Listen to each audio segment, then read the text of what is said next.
Salut tout le monde. Ça fait longtemps que j'ai pas fait de tuto sur Cinema 4D et Baptiste Mathieu m'a demandé, enfin il avait un petit souci à faire l'escalator visiblement. Euh, donc il me dit je n'arrive pas à faire l'escalator. Et du coup je crois que je lui ai dit que j'allais faire un tuto, je suis certain même, sinon je ne serais pas en train de le faire d'ailleurs.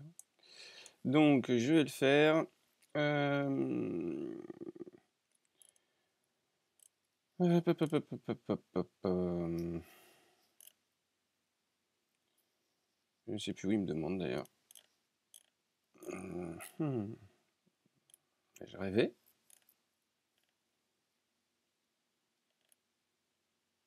J'ai fait ça et ça ne marche pas. Pourrais-tu faire un tuto, essayer de faire un ascenseur pour billes sur C4D s'il te plaît. Donc je n'ai point rêvé. Alors, premièrement, je suis extrêmement fatigué, donc il se peut que je fasse des erreurs. J'espère pas sur ce tutoriel. J'espère que ça va se passer bien et que ce ne sera pas rébarbatif pour vous et pour moi. Secondo, pour faire ce tutoriel, sur ma chaîne, il y a une autre vidéo qui s'appelle Tuto Cinéma 4D, personnaliser interface PSR PER Drop to Floor, ou Tuto C4D PSR PER personnaliser interface, que je vous conseille vivement d'aller voir.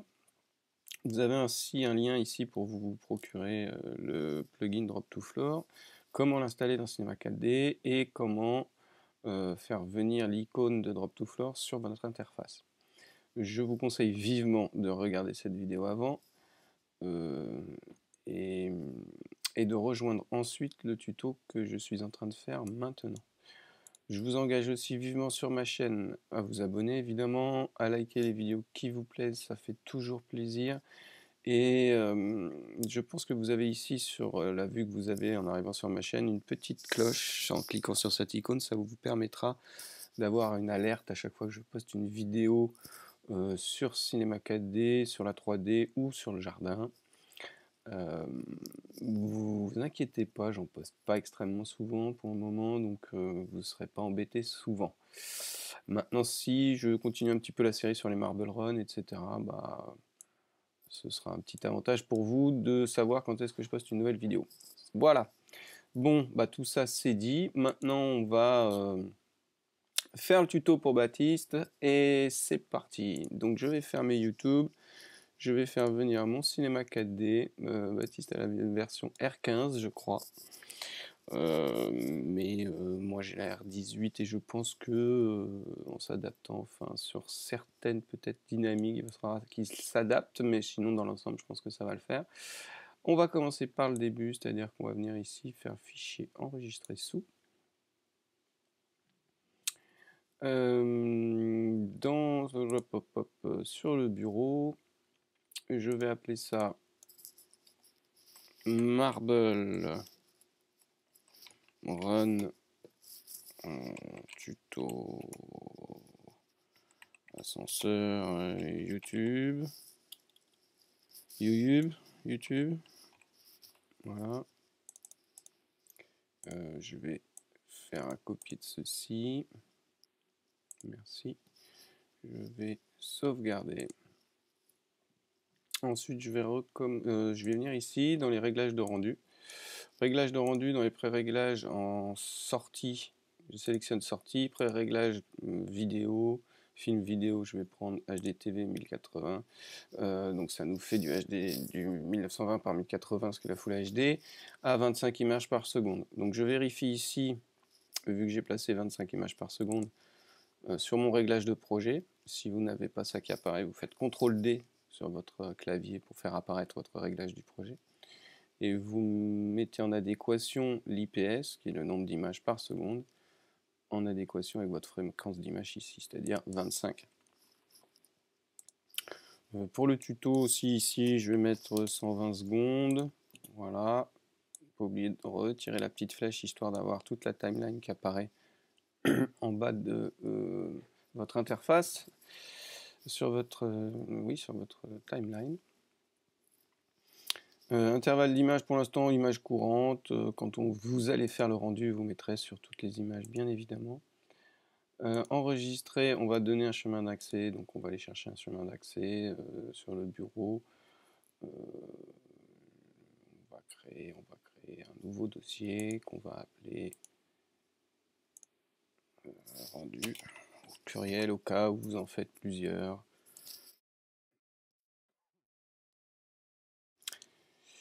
Voilà. Le format, ce sera film QuickTime pour une animation. Ensuite, ce sera à vous de voir selon ce que vous faites. Pour une animation, ce sera film QuickTime. Dans QuickTime, j'ai du mal à parler, je suis extrêmement fatigué. Dans les options, pareil, on va frame par seconde, image IPS 25, et là, vous pouvez mettre 25. Vous laissez à best def ou vous mettez à best def. Et OK. Multipass, on laisse comme ça. Anti-aliasing, on va mettre au mieux. Je ferai sans doute pas de rendu pour ce tutoriel, mais peut-être plus tard, on verra. Mais enfin, comme ça, vous savez. Image fixe, animation, évidemment, si vous faites une animation. Tout le reste, je vais laisser comme tel, vu que je pense que je ne ferai pas de rendu. On va se limiter à faire le tuto sans le rendu. Donc, parcours de billes, on va commencer. On peut déjà faire fichier enregistré pour qu'il enregistre toutes les modifications qu'on a faites dans notre rendu, etc. Enfin, dans les réglages de rendu. On va faire venir une bille, créer une bille, puisque c'est un parcours de billes. Donc, je vais cliquer ici sur le petit icône en forme de cube, maintenir mon clic appuyé et venir sélectionner une sphère. Donc, sélectionner une sphère. Cette sphère, je vais la renommer tout de suite en double-cliquant dessus bille. Voilà. Je la sélectionne. Je constate qu'elle est à un rayon de 100 cm pour une bille. Ça nous fera un diamètre de 200 cm. Ça fait une grosse bille. Je vais prendre 2 en rayon. Ça fera 4 en diamètre. C'est déjà beaucoup.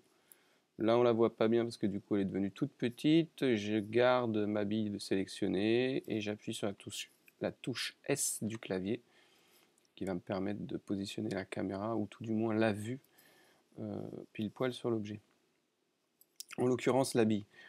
On constate que la bille, elle n'est pas sur le sol, donc il va falloir la placer sur le sol, d'où l'importance d'aller voir l'autre vidéo et de vous servir de Drop to Floor une fois la bille sélectionnée pour que le plugin Drop to Floor positionne la bille pile poil sur le sol.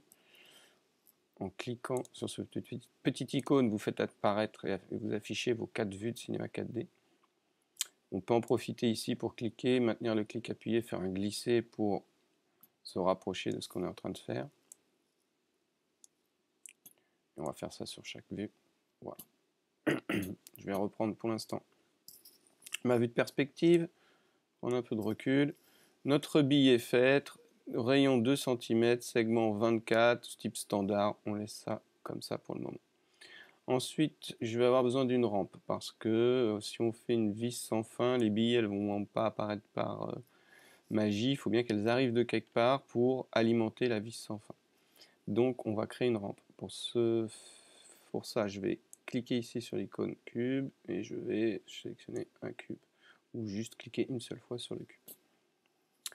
Ce cube, sa taille de 2 cm est beaucoup trop grande. Je vais lui donner pour l'instant une taille de 5 cm en X, de 5 cm en Y et de 5 cm en Z. Et à son tour, une fois sélectionné le cube, je vais me servir du plugin Drop to Floor pour le positionner sur le sol. Je constate que son épaisseur est beaucoup trop grosse pour la rampe, l'utilité que je veux en faire, donc je vais lui donner 0,5. Ça me paraît très bien. Ça me paraît bien. On va laisser 0,5. Je vais la positionner à nouveau sur le sol. Et par contre, je vais agrandir considérablement la taille X. Donc, on va dire 50 cm, ça me paraît bien. Ça nous fait une bonne base de départ. Ceci étant fait, je sélectionne mon cube. Je vais ici, ou en appuyant sur la touche C du clavier, rendre modifiable mon cube, ou le rendre éditable. Donc je clique une fois, je vois qu'ici le petit icône a changé, donc ce qui m'indique qu'il est modifiable. Je sélectionne toujours, je vais sélectionner ici le mode polygone, Je vais sélectionner mon pinceau de sélection, vérifier que limiter aux éléments visibles soit bien coché. Et je vais venir cliquer sur ce polygone afin de le sélectionner. Ensuite, je vais bouger un petit peu dans le monde, dans ma vue de perspective, pour faire apparaître le même polygone mais à son opposé de l'autre côté. Je vais maintenir et appuyer sur la touche Shift. Donc je maintiens la touche Shift appuyée et je viens sélectionner le second polygone. Une fois que mes deux polygones sont sélectionnés, je vais cliquer sur la touche droite de ma souris et je vais choisir l'outil extrusion. Et ici dans décalage, je vais faire un décalage de 0,5 cm et je vais appuyer sur appliquer.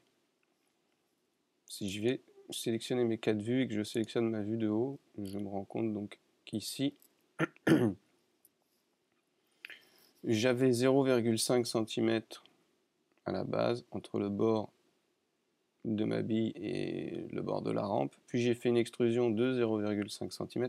J'avais 0,5 parce que ma bille faisait 4 et qu'on avait donné au cube une taille de 5. Donc ma bille faisant 4 et le cube 5, il restait 1 cm à répartir, 1,5 cm ici, 1,5 cm ici. Puis j'ai sélectionné les deux polygones et j'ai fait une extrusion de 0,5. Donc maintenant je me retrouve avec 1 cm de chaque côté, du bord de la bille aux extrémités de la rampe, des deux côtés. Je reviens sur ma vue de perspective. Je clique dans le vide, toujours mon outil d'extrusion sélectionné. Je bouge un petit peu pour avoir un meilleur angle d'attaque, on va dire.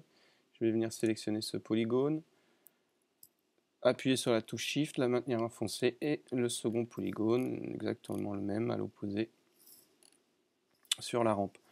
Je n'ai plus qu'à nouveau entrer un décalage. Je sais que ma bille fait 2 cm de rayon, donc 4 cm de diamètre. Il faut qu'on la voit apparaître sur notre rampe. Donc sur le décalage ici, en fait, je vais sur l'extrusion, je vais faire la moitié, donc 2 cm du diamètre, donc le rayon 2 cm, et l'appliquer. Je vais prendre à nouveau mes 4 vues, mais ce coup-ci la vue avant, sélectionner ma bille, et je vais venir non plus la positionner sur le sol, mais un tout petit peu, un chouïa au-dessus de la rampe, du sol de la rampe, voilà. Je vais en profiter pour double-cliquer sur mon cube et le rebaptiser rampe. Ou rampe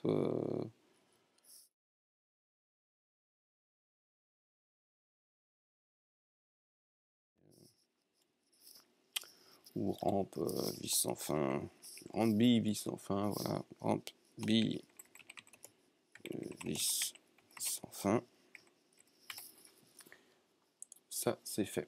Je vais la sélectionner, je vais à nouveau sélectionner mes 4 vues et prendre ma vue avant.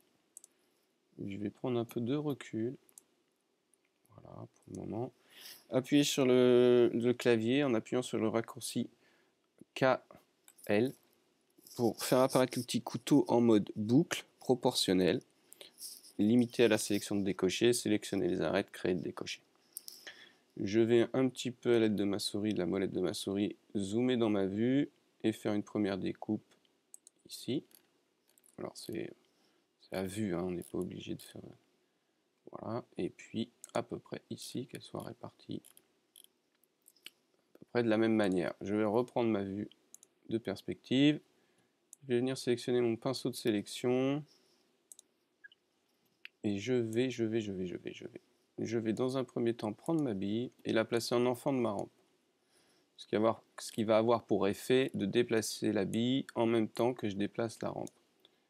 Donc je sélectionne ma rampe en mode modélisation, petit déplacement, et je déplace ma rampe. J'ai toujours ma rampe de sélectionner, je peux sélectionner le mode polygone et décaler ma vue dans ma perspective et venir chercher ce polygone-ci en faisant attention que quand j'ai l'outil de sélection de sélectionner, que j'ai toujours limité aux éléments visibles de cocher. Je sélectionne ce polygone, je maintiens enfoncé la touche Shift et je viens sélectionner le polygone à son opposé, puis ce qui se trouve aussi à l'extrémité de la rampe. Je vais me repositionner ma vue correctement, faire un clic droit, extrusion, et puis je vais faire une extrusion avec un décalage de 10 cm. Une fois que ça c'est fait, ma rampe sélectionnée, je vais pouvoir la repositionner sur le sol. Et c'est très bien. Je vais laisser ma bille pour le moment dedans. Oui, donc je peux la sortir. Voilà. Dans l'état actuel, si on appliquait des dynamiques, ça ne nous amènerait pas grand chose. La bille ne bougerait pas beaucoup plus, je pense.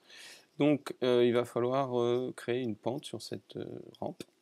Donc nous allons prendre et sélectionner la rampe. Nous allons aller dans le mode point.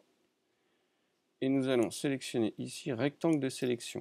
Rectangle de sélection, on va ici décocher, limiter aux éléments visibles. Puis on va prendre notre vue avant, un petit zoom avant avec notre souris, sélectionner les 12 points qui sont là, parce qu'il y en a 6 qui apparaissent, les 6 qui sont derrière qu'on ne voit point, et je vais les descendre ici sur l'axe Y, par là, par exemple, pour le moment. Je pense qu'on va pouvoir aussi descendre un peu cela pour pas avoir une pente trop brutale, on va dire. Ouais, c'est pas mal. Ce qu'on peut faire aussi, on peut laisser comme ça. Après, on peut aussi sélectionner les 6 points qui sont ici. 3 apparents, 3 qu'on ne voit pas sur la vue avant, mais qui sont là. D'où l'importance de bien décocher, limiter aux éléments visibles. Et on va positionner ça à l'œil. Voilà. Et puis on peut faire exactement la même chose ici, par exemple. C'est pas obligé. On peut.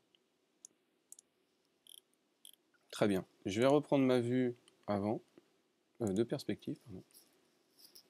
Reprendre mon pinceau de sélection, reprendre mon mode modélisation, voir un petit peu ce qu'il en est, et ça me paraît pas mal du tout.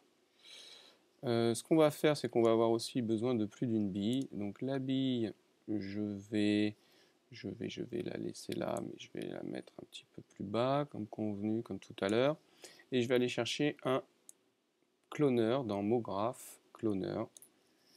Le cloneur, je vais double-cliquer dessus et le renommer cloneur bille. Et mettre en enfant du cloneur la bille.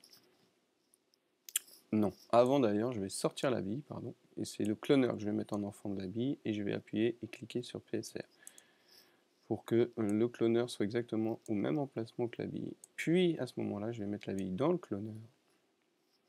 Ensuite, je vais sélectionner mon cloneur. Il me propose une quantité de 3, mais avec un décalage de 50 en Y, ce qui veut dire que j'ai 2 billes qui se baladent au-dessus de ma tête, et ça ne nous intéresse pas. Donc le décalage en Y, on va le laisser à 0. Par contre, ici, ce qui m'intéresse, c'est d'avoir un décalage en X de à peu près 5 cm. Notre sphère faisant, notre bille faisant 4. Je vais sélectionner mon cloneur ici. Je vais prendre ma vue avant. Et je vais amener mon cloneur à l'extrémité de la rampe et le positionner à peu près par ici. Je peux, pendant que j'y suis, prendre l'outil de rotation et lui donner une légère rotation. Voilà. Voilà. Et je vais revenir sur notre vue de perspective. Jusqu'ici, tout va bien. Je vais mettre un propos en illustration. Donc, pour le mettre en illustration, ce propos, je vais descendre la quantité à une bille. Et je vais déjà positionner ma caméra par ici. Voilà. Je vais aussi mettre un sol, parce qu'on aura besoin d'un sol dans notre scène. Donc je vais positionner un sol. Voilà.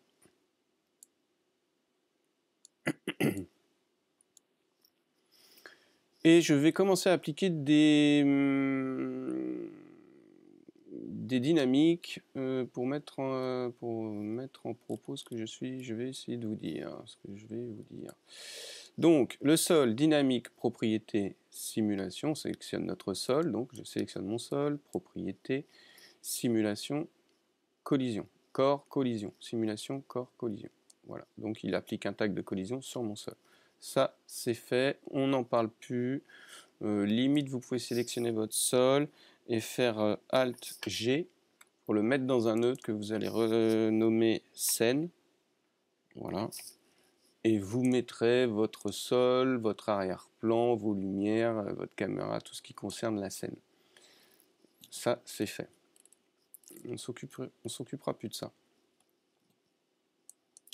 Pour les soucis, je ne sais pas si vous voyez bien comme ça, il y a peut-être des reflets un peu dégueux, donc je vais créer une texture en double-cliquant ici et appliquer ma texture sur le sol directement ici. Sinon, vous pouvez l'appliquer en venant cliquer et glisser votre texture et en l'appliquant ici sur le sol. Mais je ne veux pas en mettre deux, une suffira bien. Ce qui fait qu'on enlève un peu, non, même pas, on n'enlève même pas les reflets blancs. Du coup, je pense que ça ne sert pas à grand chose. Je vais la retirer. Hop, on va laisser ça comme ça. On a fait une dynamique sur le sol. On va faire une dynamique sur la bille. Donc je vais l'appliquer directement sur la bille. Donc je choisis ma bille. Propriété, simulation, corps rigide ce coup-ci. Et corps rigide, je vais dans l'onglet collision ici. Et dans la R18, quand vous cliquez sur les formes de collision, on a beaucoup plus de choix, je pense, que dans les dernières versions, ou dans les versions précédentes de Cinema 4D. En tout cas, je pense que sur la R15, il n'y a pas toutes ces formes de collision. Néanmoins, c'est pas... je pense pas que ce soit pénalisant. Soit vous testez en automatique comme moi, et ça fonctionne et c'est très bien. Soit je pense que vous mettrez maillage en déplacement. Pardon. Voilà. Donc ce sera bidouillé avec les versions précédentes entre automatique et maillage en déplacement. Moi je vais laisser en automatique, ça marche très bien sur la R18 en automatique. Donc 2 tags appliqués. La rampe n'a pas de tag, donc on a appliqué un tag de dynamique sur la bille, un tag de dynamique sur le sol. Il nous reste à appliquer un tag de dynamique et non pas de dynamite sur la rampe. Donc on sélectionne notre rampe, propriété, simulation, corps rigide. Et ce coup-ci, en collision, dans l'onglet collision, on va mettre la forme en maillage statique. Voilà. Donc en théorie, on a appliqué des dynamiques sur nos objets, sur le sol, sur la rampe, sur la bille. Et si je fais lecture, notre bille devrait tomber sur la rampe, glisser sur la rampe, arriver au bout, tomber de la rampe et rouler sur le sol. Allez, zou. Donc nos prédictions sont bonnes. Elle roule sur la rampe, elle tombe de la rampe et elle continue son chemin sur le sol. Mais on se rend de toute évidence bien compte qu'il y a un léger souci. Notre bille tombe, mais ne prend pas en compte le creux là, de la rampe. Alors ça, c'est dû au fait que déjà on est sur une toute petite échelle. On est à 2 cm, 4 cm de diamètre sur la bille. Donc voilà. Ensuite, si on regarde un petit peu nos tags de dynamique. Ici j'ai un tag de dynamique, ici j'en ai un second, ici j'en ai un troisième. J'en ai un avec un maillage statique, j'en ai un avec un maillage en forme automatique et j'en ai un en collision. J'ai un tag collision. Ils sont tous bons, tout est bien, il n'y a pas d'erreur là-dedans. Donc en théorie ça devrait fonctionner, mais ça ne fonctionne pas comme on voudrait. Si je regarde sur les 3 tags, sur chaque tag de collision, cette option existe. Donc je vais prendre le premier, le sol par exemple, et je vois ici qu'il a été utilisé marge de collision qui n'est pas cochée. Et c'est grisé, il y a écrit 1 cm. Si je coche, c'est plus grisé, j'ai accès, je peux changer. Je vais changer ça et je vais mettre 0,001. Si je fais lecture, ça ne fonctionnera toujours pas. Et vous dites, bah pourquoi? Parce que simplement sur le tag ici de mon sol, la marge de collision, je ne l'ai appliquée que sur mon sol. Je ne l'ai pas appliqué sur la rampe, je ne l'ai pas appliqué ici. Si je l'applique sur la bille, marge de collision, 0,01, là ça ne fonctionnera toujours pas. Alors au début on se dit mais pourquoi? Bah, parce que sur la rampe aussi il faut le faire. La rampe elle a toujours sa marge de collision de 1. Donc sur la marge de collision je fais 0,01. Et cette fois-ci, quand je vais faire lecture, tout va fonctionner.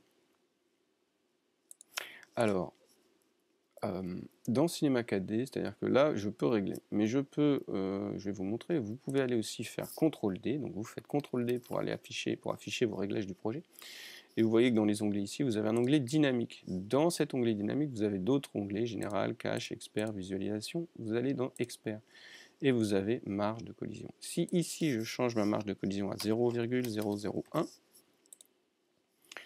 que je retourne sur mes 3 tags de collision ici et que je décoche la marge de collision, il ne va pas la prendre en compte, mais c'est toujours à 0,01 puisque sur mon réglage de projet, CTRL-D, je suis à 0,01. Donc en faisant juste ici marge de collision 0,001, vous en théorie n'avez plus à changer ici ou à cocher utiliser marge de collision et ça fonctionne quand même. Alors moi je ne sais pas si c'est parce que par prudence, par je ne sais pas pourquoi. En général, je laisse quand même cocher utiliser marge de collision à 0,001 sur mes tags de dynamique, mais sincèrement, ça marche sans. Ensuite, si sur un tag de dynamique bien précis dans votre scène, vous avez besoin d'une marge de collision plus importante, vous la changez sur le tag. Voilà. Après, c'est à vous de jouer entre les contrôles, les réglages du projet. Donc je rappelle, CTRL-D, réglage du projet, dynamique, onglet expert, à jouer entre ce réglage-là et les réglages que vous allez mettre ici. Voilà. J'espère que c'est clair. Et que mon propos a été illustré correctement. Donc ça fonctionne. Maintenant notre bille tombe sur la rampe, épouse bien la forme de la rampe, tombe de la rampe et continue son chemin sur le sol. Nous voilà ravis. On peut prendre le cloneur et augmenter sa quantité de billes par exemple à 10, histoire d'avoir un compte rond. On va se rendre compte qu'on est un petit peu short sur la rampe, hein. Donc qu'est-ce qu'on peut faire? On peut prendre notre rampe, prendre nos points, et puis aller prendre la vue avant par exemple. Sélectionner ici, prendre le rectangle de sélection, limiter aux éléments visibles, décocher, sélectionner ici les points qui sont à notre gauche de la rampe, et puis on va aller agrandir un peu notre rampe par exemple jusque là, et puis prendre notre cloneur et le positionner là où on a envie qu'il soit, c'est-à-dire à peu près par là. Du coup, modifier aussi un petit peu grâce à l'outil de rotation, sa rotation. Je pense qu'on peut faire même un peu plus. Voilà, c'est très bien. De temps en temps, n'oubliez pas, pendant que je reviens à la vue de perspective, de faire un petit clic sur fichier enregistré, histoire de sauvegarder la progression de votre travail. Ne pas perdre votre projet ou de péter un câble s'il y a une coupure de courant ou un ordi qui bug, qui plante. On va faire un test avec nos 10 billes. Logiquement, 1 ou 10, ça ne posera pas de problème. Le cloneur sélectionné, vous pouvez aussi rendre des instances si votre ordinateur rame un petit peu. Et ça fonctionne. Donc nous voilà ravis. On va maintenant pouvoir s'attaquer à la vis sans fin. Donc, pour la vis sans fin, déjà on va checker notre scène, notre sol, cloneur BB, tout ça c'est bien renommé, c'est en place, super. Je vais revenir ici en mode modélisation, reprendre mon pinceau de sélection histoire de ne pas faire de bêtises, et je vais venir ici en maintenant mon clic appuyé, sélectionner un cylindre. Un cylindre de 50 cm, quand on travaille avec une bille de 4, ça fait beaucoup. On va lui indiquer, je pense, un diamètre de, je sais pas, pour l'instant, 0,50. Oui, pour l'instant, on va mettre 0,50, ce sera très bien. 0,5. Voilà. Le cylindre est apparu en plein milieu de notre scène, donc il est en plein milieu du monde, pardon, il est bien positionné sur cet axe-là. J'aurais plus qu'à déplacer ici sur l'axe X, pardon, ce qu'on va faire, donc je vais le déplacer sur l'axe X. Sa hauteur du cylindre fait 200 cm. 200 cm, ça paraît pas beaucoup parce qu'on a notre sol et qu'en fait on n'en voit que la moitié. Donc ne pas oublier le cylindre sélectionné, d'appuyer sur Drop to Floor pour qu'il soit positionné sur le sol et que nos 200 cm apparaissent. Après, vous pouvez faire moins de 200 cm. Je prends par facilité, on va dire, je laisse comme tel le cylindre comme il arrive. Et l'intérêt d'avoir une vis sans fin, c'est pour les faire monter relativement haut les billes, parce qu'il existe d'autres moyens pour faire monter des billes sur une hauteur moindre, et donc du coup on n'a pas à faire appel à ce genre d'ascenseur entre guillemets. Vous pouvez faire un escalier, vous pouvez faire une roue, bref. Ce sera peut-être le sujet d'autres tutoriaux, ou tutoriels au choix. Bref. Donc, notre cylindre sélectionné, on va appeler ça, on double-clique dessus pour le renommer axe ascenseur, ASC par exemple, vis sans fin. Voilà. Et je vais aller voir dans les segments de rotation, 36 ça fait beaucoup. Je vais afficher ombrage de Gouraud plus ligne, c'était déjà fait pour qu'on puisse visualiser les segments de rotation et je vais baisser ça.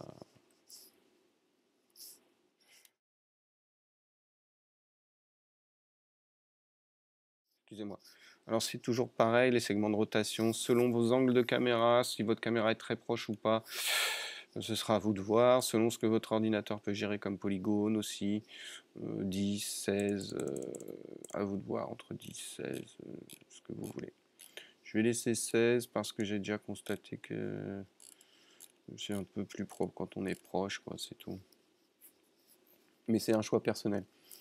Donc on a notre axe de vis sans fin qui a été créé. Maintenant on a besoin d'une spline spirale. Donc je vais cliquer ici sur l'outil plume, mais je maintiens mon clic appuyé. Je vais venir chercher une spline spirale. Donc elle est apparue ici dans notre gestionnaire d'objets, mais on ne va pas la voir apparaître dans le monde parce que, sauf si je fais ça, parce qu'elle est extrêmement grande par rapport à notre scène. En faisant ça, on se rend compte qu'elle n'est pas inclinée sur le bon plan. Elle est en XY, donc on va l'incliner en XZ. Alors, logiquement, est-ce qu'elle est au centre? Non, elle est plus... Comme j'ai déplacé, en fait, mon axe, qui est apparu au centre, comme ma spirale, mais là, je viens de la déplacer, et que je veux que ma spirale soit exactement autour de mon pylône, de mon axe et en son centre, je vais prendre ma spirale, la mettre en enfant de l'axe, et appuyer sur PSR, PER. Voilà. Et je vais la faire descendre sur le sol.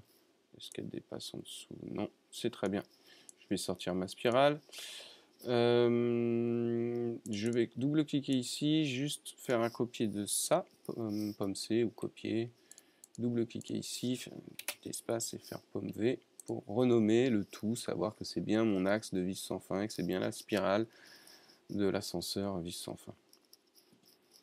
Ma spirale, je la sélectionne, elle est beaucoup trop grande dans son rayon initial, donc en rayon initial, je ne sais pas trop ce que je vais faire, je pense que je vais prendre 2,5 pour voir, et 2,5 pour voir. J'y vais à tâtons, n'est-ce point.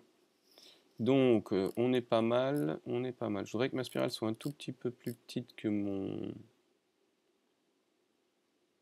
Non, je vais laisser comme ça. Quoique non, je voudrais qu'elle soit un tout petit peu plus petite parce que je veux que les billes sortent à un moment donné. Donc les deux, spirale et axe de vis sans fin, font 200 cm de hauteur. Je vais prendre 5 cm de marge sur la hauteur de ma spirale, donc 195 cm qui sont apparus ici. Je vérifie bien que tout est sur le sol grâce à Drop to Floor. Voilà.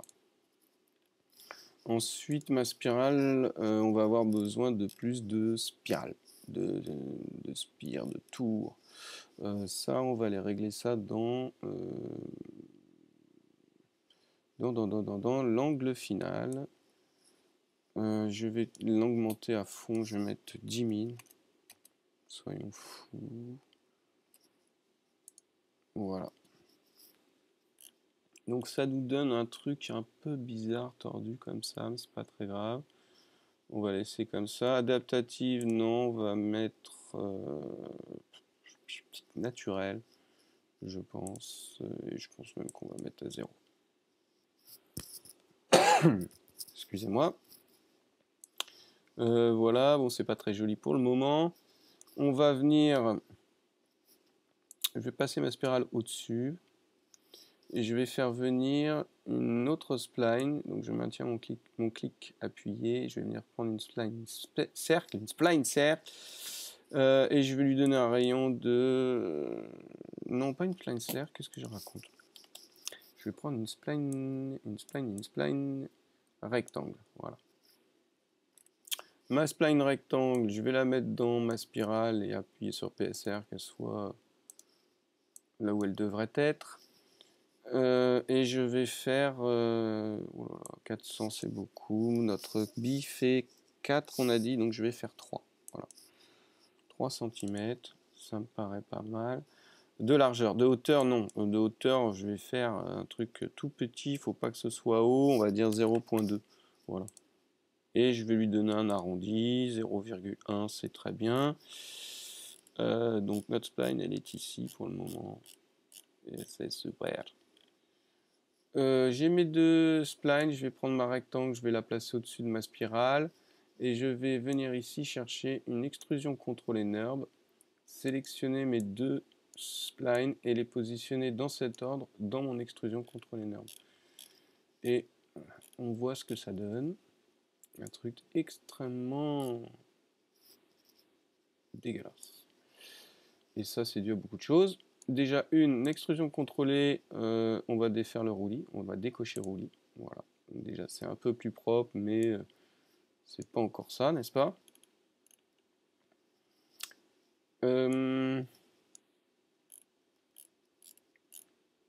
Hop, voilà. Alors, qu'est-ce qu'on peut constater qui n'est pas bon là-dedans, qui n'est pas beau? Sur mon extrusion contrôlée NURBS, pardon, sur ma spirale, ici en angle final j'ai 10 000. Et ici, j'ai en subdivision 100. En général, je place 10% de la somme. Si j'ai un angle final de 10 000, ici, je vais mettre 10%. Donc, je vais rajouter un 0 pour arriver à 1000. Voilà.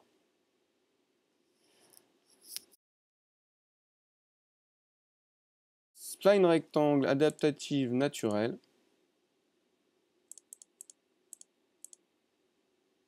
Je pense que je vais mettre 2. Et voilà. Et ça, je vais laisser à 0. C'est très bien comme ça. C'est très bien comme ça. Alors, il manque là quelque chose. En fait, on voit bien qu'il y a quelque chose qui ne va pas aussi. C'est que bah là, il y a un petit jour. Donc, ça ne va pas. Donc, je vais reprendre l'axe ici de vis sans fin et je vais augmenter ça. Alors, on va y aller mollo, mollo. On va faire 1. Ah bah, dites donc. Pile poil. Bah, je pense qu'on va laisser à 1 et c'est très bien. Voilà. Hop, ça c'est réglé. Donc, on va dézoomer un petit peu, voir un peu ce qu'on fait. Je vais revenir au début.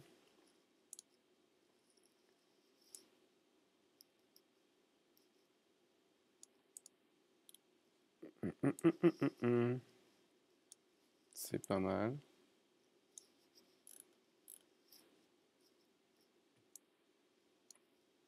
C'est pas mal. Qu'est-ce que je vais faire d'autre? Je réfléchis, je regarde un petit peu si les billes sont bien. Ouais, je pense que oui. Donc maintenant, je vais faire l'extrusion contrôlée, l'axe de vis sans fin. Je vais sélectionner tout ça. Et je vais faire Alt G pour les placer dans un neutre automatiquement. Double-cliquer sur neutre et le renommer. Vis sans fin. Ascenseur. Par exemple. Je vais le sélectionner. Je vais appuyer ici. C'est un autre petit plugin qui s'appelle Magic Center qui va me permettre de... Comme ici, j'ai un axe qui se trouve là, et j'ai un axe qui se trouve je sais pas où, là-haut. Mon vis sans fin, lui, fait juste le milieu des deux, etc. Et c'est pas terrible.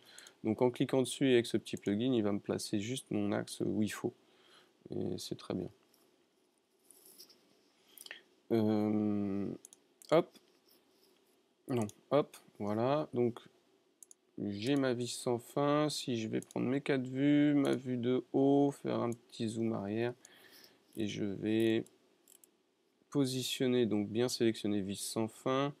Ici, en mode modélisation, objet, on s'en fout. C'est juste histoire d'arriver à le placer à peu près par là, je pense. Voilà. Je m'excuse. Un petit coup de froid. Entre le 20 degrés ou 35 degrés et le lendemain il fait 15. C'est pas top top. Là on est bien. Je vais revenir sur ma vue avant ce coup-ci. Toujours ma vis sans fin de sélectionner. Et je vais prendre mes 4 vues, pardon.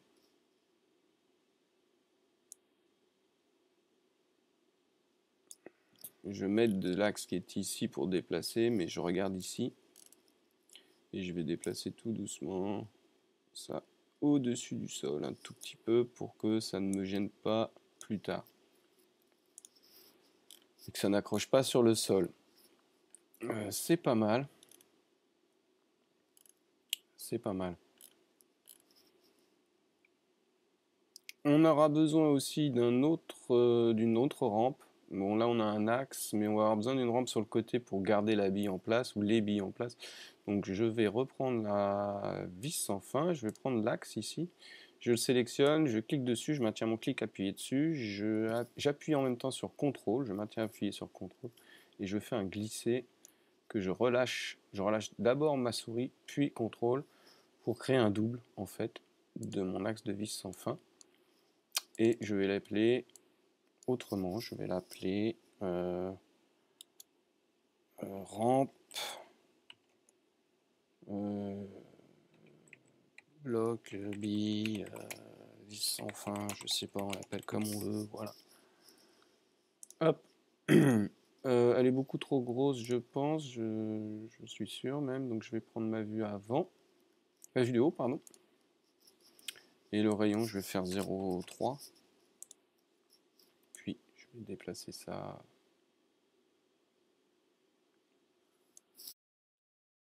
par là pour le moment. Je vais le dupliquer, donc je reduplique cette rampe bloc bille vis sans fin, qu'on peut même appeler bille sans fin, on va dire gauche. Voilà. Donc je clique dessus, je maintiens appuyé, j'appuie sur CTRL, je maintiens appuyé, je fais un glisser, je relâche ma souris, puis CTRL, je double-clique et je peux renommer ça vis sans fin droite. Et la sélectionner et venir la positionner vers la droite par là. Peut-être même un petit peu comme ça. Je vais laisser là pour le moment, on verra ce que ça donne. Les deux sont bien sur le sol. Voilà. Les deux rampes doivent faire 200 d'ailleurs. Donc ça tombe bien. Bien vérifier qu'on n'ait rien qui est en dessous du sol, que tout se passe bien. Super. Donc on a créé notre scène avec notre vis sans fin. En théorie, tout devrait fonctionner. Il suffit d'appliquer des dynamiques aussi sur donc, notre vis sans fin et nos deux rampes. Ce qu'on va faire tout de suite. La rampe bille vis sans fin c'est fait. Vis sans fin, elle est là. Donc la scène c'est fait. Le cloneur et la bille, ils ont leur dynamique. La rampe, elle a sa dynamique. Donc, en gros, ce qui nous reste pour le moment, c'est ça là-dessus qu'il faut qu'on applique dynamique. Vis sans fin, elle est modulable, elle est modifiable, donc on va la laisser comme telle. On va la sélectionner, propriétés, simulation, corps rigide. Dans l'onglet collision, on va lui demander dans hériter propriété de composer une forme de collision. Et dans l'élément individuel, on va lui demander tout. Sélectionner tout. Et dans la forme, vu que notre vis va bouger, elle tourne sur elle-même, on est obligé de mettre maillage en déplacement. Voilà. On peut utiliser la marge 0,01 tout en sachant que normalement elle sera appliquée automatiquement si on a fait le changement de réglage dans les réglages du projet. Pendant qu'on y est, on peut aussi s'appliquer, non on verra ça tout à l'heure, je vais déjà appliquer toutes les dynamiques. Les rampes, alors rampe bloc bille gauche et rampe bloc bille droite, propriété, simulation, corps rigide, automatique non, maillage statique oui. et ensuite j'ai qu'à sélectionner le tag qui doit être le même sur celui-ci. Donc je sélectionne mon tag, j'appuie sur CTRL, je maintiens appuyé, je fais un glisser, je relâche ma souris et j'ai un deuxième tag identique sur mes deux blocs, mes blocs billes, mes rampes blocs billes. On va reparler un peu de dynamique. Les billes, selon votre scène, selon ce que vous allez faire et votre créativité, si on regarde ici nos tags de dynamique, ils ont tous une option avec rebond, friction et bruit de collision. On va s'attarder sur rebond et friction. Selon si vous faites une bille, que vous appliquez une texture d'une bille, une bille en terre par exemple, en terre cuite, ou une bille en verre, ou un roulement à bille en acier, dont la masse et la densité, enfin leur masse et leur densité ne seront pas les mêmes. Donc le rebond au sol ne sera pas le même. Donc en fonction de ce que vous allez créer comme bille, avisez-vous de bien regarder au rebond votre friction pour que c'est un minimum de crédibilité, que ce soit à peu près réel. Moi, la plupart du temps, les gens utilisent des roulements à billes en acier, donc voilà, donc je vais me baser là-dessus. Donc on va faire en sorte on va dire que ce sont des roulements en acier, donc lourds, avec une masse importante, donc très peu de rebond, donc on va descendre notre rebond sur les billes directement déjà, en premier lieu. On va commencer par les billes, le rebond 5, voilà. La friction, on va la laisser à 30, voilà. C'est toujours après envisageable de changer. La rampe, rebond, pareil, on va lui mettre 5. Friction, on va laisser à 30. La vis sans fin, rebond, 5. Par contre, la friction, on veut que les billes aient un peu de grip, que ça accroche. Donc elle, on va la booster un peu, on va mettre 50, comme ça on est tranquille. Rampe, premier tag sur la rampe bloc bille de gauche, rebond, bah, pareil, on n'a pas tellement envie que ça rebondisse trop sur la rampe, donc on va mettre 5. Et de friction, on veut que ça ait un peu de grip et que ça accroche, 50. Et on va faire exactement la même chose sur le second, donc 5 et 50. Voilà. Donc là, on a appliqué nos dynamiques sur tous nos objets, on a réglé un petit peu nos dynamiques, on va dire au plus vite et au mieux, entre guillemets. Si là je fais lecture, les dynamiques sont appliquées, comme notre axe de vis sans fin, on l'a décollé un peu du sol, il va tomber sur le sol, et soit elle va tomber, soit elle va garder son équilibre. Les billes vont rentrer en collision, pareil avec ça. Par contre, leur maillage est statique à elles, donc elles ne vont pas bouger, elles vont rester droites, elles ne vont pas perdre d'équilibre. Voilà, donc on a vu notre vis sans fin qui tombe, qui oscille un petit peu sur elle, parce qu'elle garde en équilibre, puis elle bloque tout, forcément ça pousse, bref. Évidemment que ça ne va pas fonctionner, c'est-à-dire que ça ne va pas fonctionner parce qu'il n'y a rien qui entraîne notre vis sans fin. Mais les tags de dynamique ont l'air justes, vu qu'il n'y a rien qui explose, j'ai pas ma spline qui part d'un côté, voilà, comme souvent avec les dynamiques ça peut arriver. Donc maintenant on va s'appliquer à faire tourner notre vis sans fin, ici même. Pour cela, on va avoir besoin d'un moteur et d'un connecteur. Donc je vais aller ici dans Simuler, chercher dans les dynamiques un connecteur qui va apparaître. Il apparaît parce qu'il est sélectionné. Dès que je vais le désélectionner, je ne le vois plus. Alors pour éviter ça, si vous avez envie, ce n'est pas une obligation, ce n'est pas nécessaire, ça dépend comment vous travaillez. Vous allez sélectionner votre connecteur, dans l'onglet Afficher, vous allez cocher Toujours visible. Ce qui fait qu'une fois l'objet connecteur, même non sélectionné, il apparaîtra quand même. Donc je le sélectionne maintenant, je vais le mettre un peu en adéquation avec la taille de ma scène, donc je sélectionne, je clique sur l'outil mise à l'échelle, je clique dans le vide avec ma souris, je fais un glisser, je le rends quand même nettement plus petit, puis je sélectionne l'outil de rotation, j'effectue une rotation, je commence à effectuer une rotation, puis je clique sur la touche Shift de mon clavier, je maintiens appuyé, ce qui va me permettre de faire une rotation incrémentale jusqu'à atteindre 90 degrés. J'appuie sur la touche espace de mon clavier pour revenir à mon gizmo et à mon outil de sélection. Je peux même prendre mon outil de déplacement. Voilà. Et ce que je vais faire pour qu'il soit bien positionné, vous l'avez deviné, je vais aller chercher dans ma vis sans fin l'axe ici et y positionner en enfant le connecteur, puis faire un PSR. Je vais sortir mon connecteur, prendre un peu de recul et descendre. Alors le problème c'est qu'effectivement il n'est pas, j'aurais dû le faire autrement, mais c'est pas grave, on va refaire notre rotation parce qu'il n'est pas dans le sens où j'aimerais, mais c'est pas très grave. Voilà, après on le positionne à peu près par là, ça n'a pas très loin d'importance. Par contre, on va faire ici un copier, et puis on va renommer ça connecteur, excusez-moi, vis sans fin. Ensuite, on va revenir ici dans simuler, venir chercher dans le dynamique un moteur. Alors pareil, moteur sélectionné, outil de mise à l'échelle, je clique dans le vide et puis je fais une mise à l'échelle à peu près en adéquation avec ma scène. Puis le moteur sélectionné, je le mets en enfant du connecteur et j'appuie sur PSR. Je le ressors, je prends mon outil de déplacement et je vais le positionner à peu près par là, qu'on le voie, qu'il soit bien positionné, et je renomme aussi le moteur. Et j'oublie pas de temps en temps de faire fichier enregistré. Donc maintenant tout va bien, en théorie mon moteur est appliqué, mon connecteur est appliqué, mais si je fais lecture, tout se transforme en rouge. Ce qui est logique parce que... Ah, alors déjà le moteur, on avait dit... Le moteur, on a dit toujours visible. Voilà.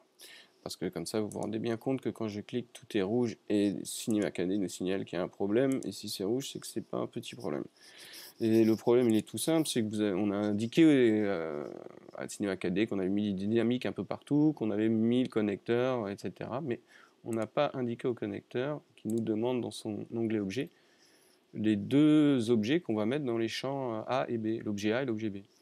Donc le connecteur sélectionné, notre objet A, ce sera la vis sans fin. Donc je prends ma vis sans fin, je clique, je maintiens appuyé, je fais un glisser et je dépose vis sans fin dans l'objet A. Et l'objet B, vu que je suis ici dans le connecteur, l'objet B, ce sera forcément le moteur. Donc je mets moteur. Ensuite, je fais la même chose avec mon moteur, je sélectionne mon moteur. Objet A, dans le champ, je mets forcément la vis sans fin, puisqu'il s'agit de la vis sans fin qu'on veut faire tourner. Et dans l'objet B, comme je suis là sur mon moteur, ce sera le connecteur. Et donc là, en théorie, tout devrait fonctionner.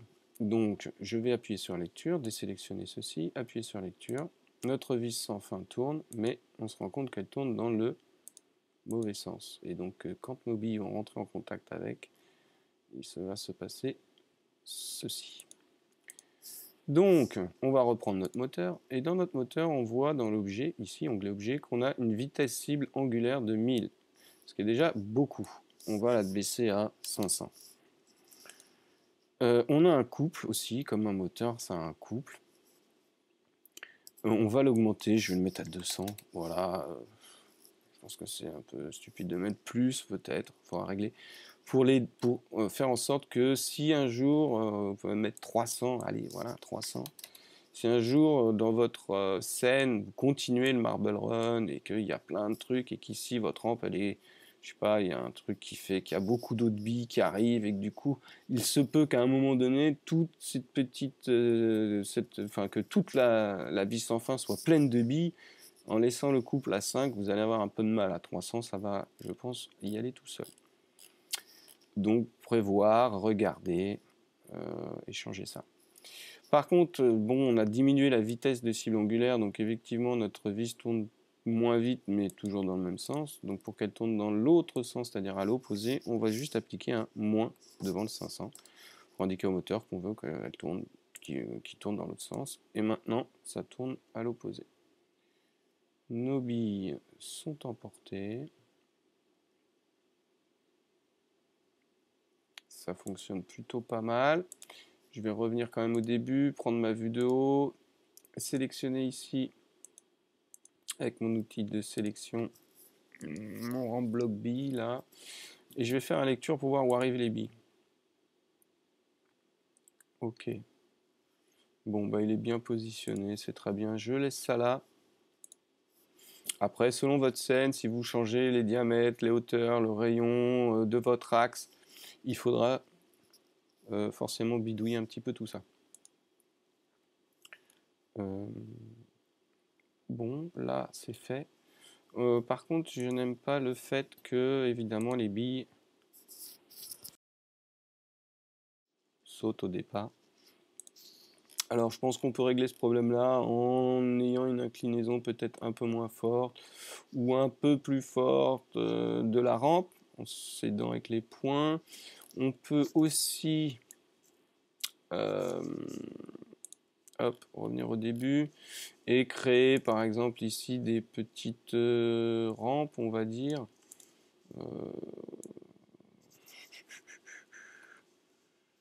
Ouais. On va faire, c'est ça, on va faire ça. Je vais. On va prendre notre vue avant toujours. On va se repositionner histoire de voir clair.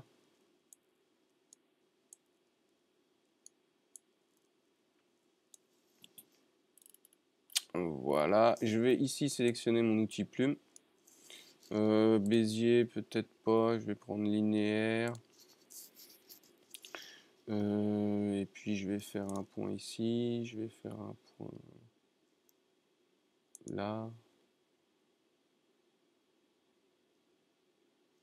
Je sais pas exactement, là j'improvise, donc après c'est pareil, ce sera à vous, on va dire, d'avoir un esprit peut-être un peu plus créatif que le mien, ou différent en tout cas.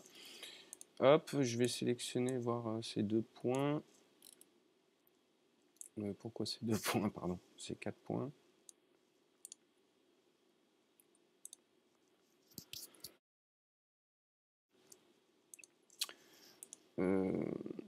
Chanfreiné. C'est pas mal. Ouais, voilà. Donc j'ai sélectionné les quatre points. Je vais le refaire parce que j'ai pas dit ce que j'ai fait. Donc j'ai sélectionné mes 4 points de ma spline. Donc ici, voilà. Hop. J'ai fait un clic droit et j'ai fait chanfreiner, cliquer dans le vide et j'ai fait un glisser jusqu'à ce que ça me vaille. Ça m'aille quoi. Voilà, c'est pas mal. Voilà. C'est pas trop mal. Voilà. Ensuite, je vais reprendre mon outil de sélection. Je vais reprendre ce point-là. S'il veut bien, limiter aux éléments visibles de décocher, parce que j'arrivais pas à l'attraper. Je vais faire revenir ça ici, et celui-ci, celui-là, là, celui-là, par là. Je recoche limiter aux éléments visibles pour pas faire d'erreur plus tard. Je sors de ma vue, et je vais revenir prendre ici une spline cercle de rayon 0,2. Ça me paraît bien. Je vais venir ici, alors pour que vous y voyez plus clair, je vais mettre comme ça peut-être. Ma spline est ici. Ma spline ici. Ma spline cercle, si vous voulez la voir apparaître, voilà, elle est par là, je pense. Ça ne va pas être loin. Mais je vais la laisser au-dessus et je vais venir chercher donc une extrusion contrôlée NURBS. Et dans cet ordre, c'est-à-dire la spline cercle au-dessus de la spline de ma barrière, je positionne le tout dans mon extrusion contrôlée. D'ailleurs, spline, on peut mettre arrêt, bi, voilà, hop, et renommer tout ça.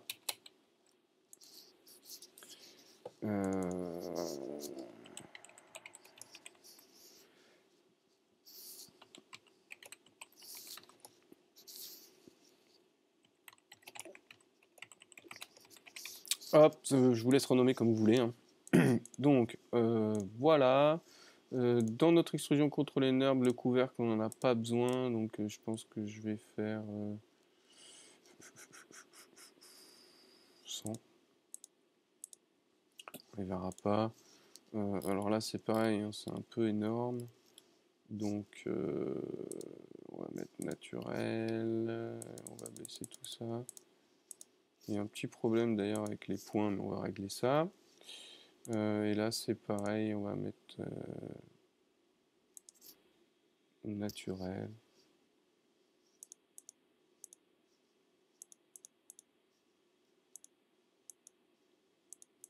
Ouais, c'est pas mal. Voilà, très bien. Donc je vais prendre mon arrêt ramp, ce que vous voulez. Oh là, oh là, non, non, je ne l'édite pas, je la laisse comme ça, parce que vous pourrez la modifier, vous en servir autrement pour un autre endroit. Par contre, donc avec l'outil de déplacement, toujours je vais appuyer sur je peux pas. Donc ce que je vais faire, quand ça, vous avez quelque chose comme ça qui se passe, votre axe il n'est pas où il faudrait, vous sélectionnez arrêt, bille, l'objet que vous voulez. Vous allez dans votre vue avant, enfin dans vos cas de vue, vous cliquez ici sur la modification des axes. Activer et vous déplacez votre axe qui permet de juste déplacer votre gizmo sans déplacer l'objet et vous positionnez à l'aide de vos cas de vue à peu près au centre de votre objet. Une fois fait, vous recliquez une fois ici et du coup maintenant votre axe il est bien positionné et nous on va mettre notre je pense notre barrière par là, voilà, peut-être par là comme ça, hop. On se gêne pas, on se prive pas de modifier les points, etc. si nécessaire.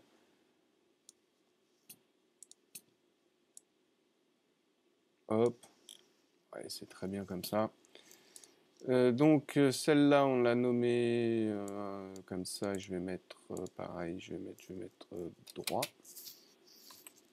Je vais la dupliquer, donc je clique dessus, je maintiens appuyé, j'appuie sur CTRL, je maintiens appuyé, je fais un glisser et je renomme en gauche.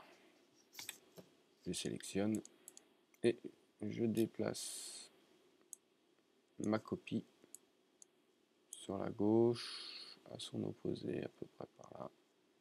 Paraît pas mal. Donc il n'y aura plus qu'à appliquer des textures. Il faut aussi appliquer des dynamiques sur les deux. Donc je vais les prendre pour faire plus simple en fait, je vais les mettre dans la rampe, en enfant de la rampe.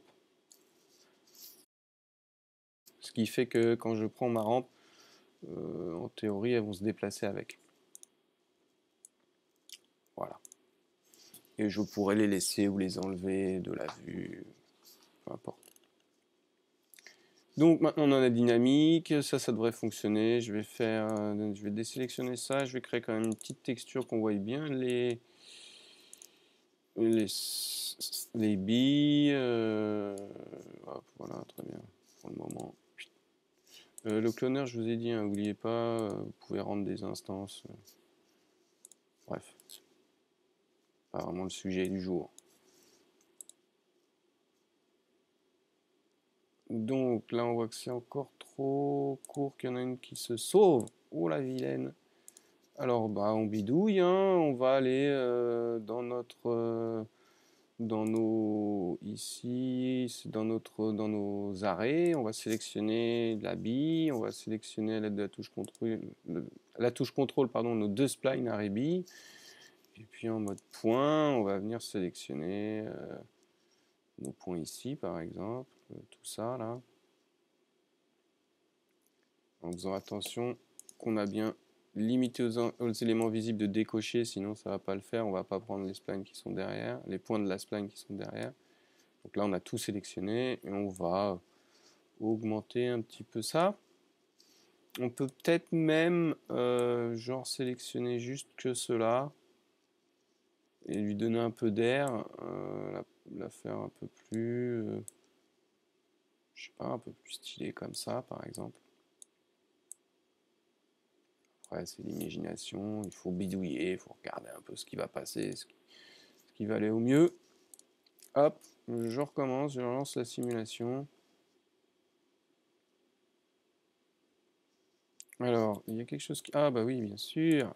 Alors, elle tombe pourquoi? Parce que j'ai totalement oublié, j'ai bien fait de placer mes deux arrêts billes dans la rampe, seulement j'ai pas indiqué au tas de collision qu'il fallait qu'ils tiennent en compte. Alors, on voit, si je me rapproche, qu'elles traversent en fait. La rampe, tout ça, ça va très bien, mais là, à un moment donné, elles vont traverser. Hop, elles traversent ça, puisqu'il n'y a pas je n'ai pas indiqué au tag de collision.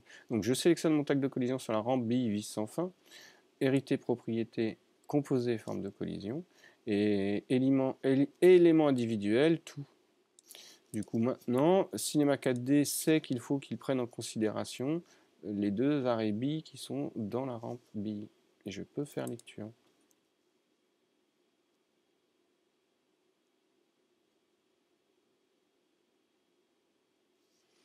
Donc on va laisser un petit peu tourner. Ça a l'air de fonctionner, ça monte, ça monte, ça montasse. Ok, c'est super. Je vais faire un petit pause. Et je vais aller voir là-haut, parce qu'en haut, bah, va bien falloir à un moment donné qu'elle tombe de bille, n'est-ce pas?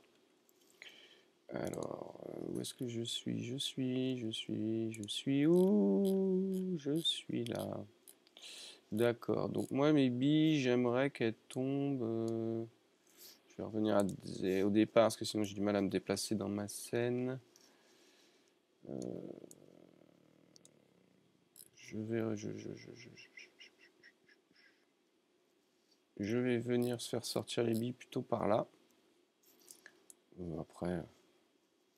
Donc, si je laisse mes rampes ici en l'état, elle va continuer à prendre appui sur, tout du moins, sur cette rampe, et elle va sortir plus haut, mais un petit peu aléatoirement, je pense. Donc, je vais baisser la taille de cette rampe bloc B. Je pense que c'est celle-là, si je me mets en mode modèle, oui. Donc je la sélectionne, dans l'onglet objet, elle fait 200, je vais mettre 195. Ce qui nous la baisse un petit peu, mais on voit qu'il y a un décalage. Si ici je viens sur ma vue en hauteur, on va dire,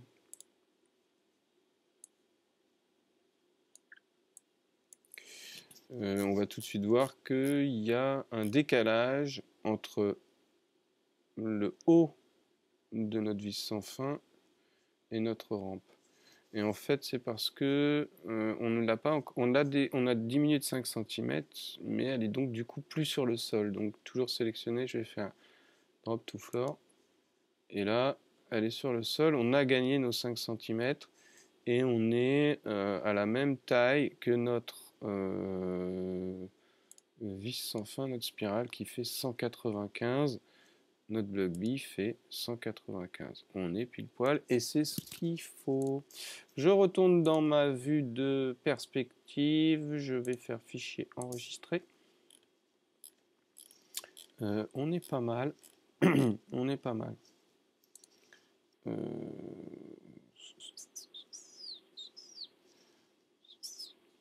On va faire une lecture, je sais pas.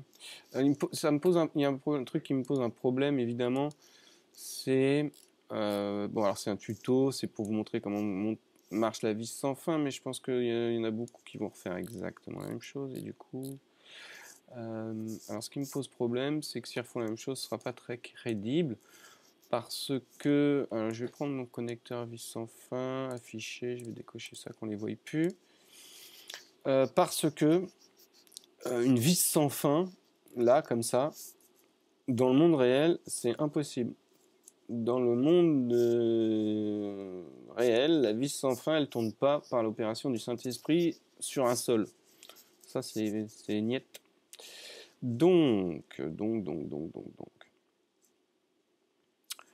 Par souci de réalisme, je vais prendre tout ça, sauf la scène où il y a mon sol, en mode ici, modélisation objet, et je vais prendre ma vue avant. Je vais soulever ça un petit peu. Je vais le décoller du sol, on va dire. Je ne sais pas de combien je l'ai décollé. Allez, on va dire là. De toute façon, on va bien voir. Je vais reprendre ma vue de perspective. Ok. Bien.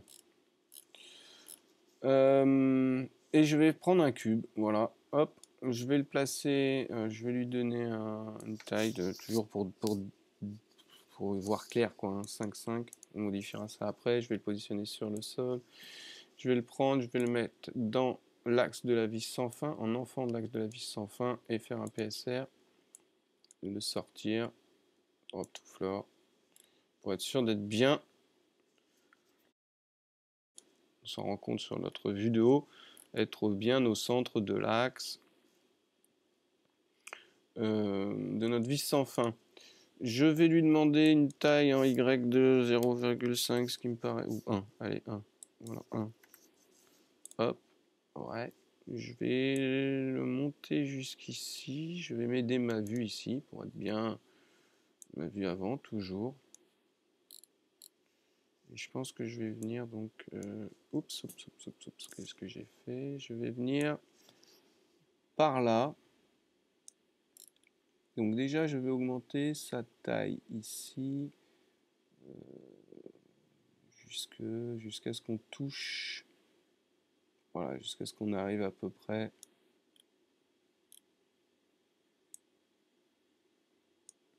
Je pense que ça doit être 11.